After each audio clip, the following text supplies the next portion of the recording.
এবার আল্লাহর বান্দা নবীর উম্মতে মনে মনে ভাবতেছে কালকে আমি নামাজ পড়বো না, কালকে আমি বাটপারি করব।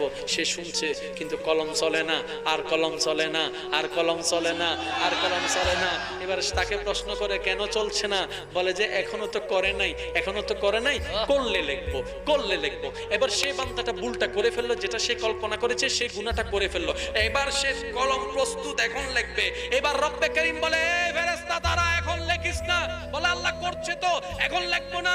বলে যে না, করেছে তো করেছে, 2 মিনিট পরে যদি তওবা করে আমি তো মাফ করে দিব, আমি তো মাফ করে দিব, আমি তো মাফ করে দিব। আমার হাবিবের উম্মত যদি গুনাহ করে 24 ঘন্টা লেখিও না, এই 24 ঘন্টার ভিতরে যদি সে আপন কর্ম ভুল স্বীকার করে, আমি রব্বে কারীমের দরবারে একবার বলে তওবু, আল্লাহ মাফ চাইলাম, আল্লাহ মাফ চাইলাম, আমি আল্লাহ তার গুনাহ মাফ করে দিব। বলেন সুবহানাল্লাহ। আল্লাহ গুনাহ করছে এখন লেখি, বলে যে এখনো লেখিও না, সে যদি তওবা করে মাফ করে দিব। তো সুযোগ দাও, 3 মিকাত সুযোগ দাও, 3টার সময় সুযোগ দাও। আমরা এত জালিমের জালিম, আমরা এত খারাপের খারাপ, গুনাহও করি, সরিও বলি না। এবার আমি আপনাদেরকে বলি হাদিসের ছায়া তলে বুঝার ব্যবস্থা করি। কারো আইফোন হারাই গেছে, পাগলের মতো সে খুঁজতেছে। হঠাৎ করে একটা ফোন আসলো, ভাই আপনার ফোনটা আমি পাইছি। আইফোন আইফোন বলে না কেন? খুশিটার কোনো সীমা নাই।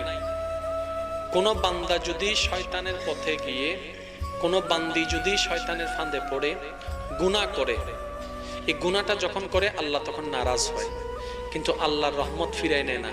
আল্লাহর রহমত তার দিকে তাকায় থাকে, আর তাকায় থাকে, বারবার বলে মা কারনাকা বিরাব্বিকাল কারীম, চলে আয়, চলে আয়, চলে আয়। রহমত আমাদেরকে ডাকতে থাকে, আরে আইস না, ভুল করছস, কি হয়েছে, গুনাহ করছস কি, আইস না, একবার আয়, একবার আয়, একবার এসে বল আল্লাহ মাফ করে দাও।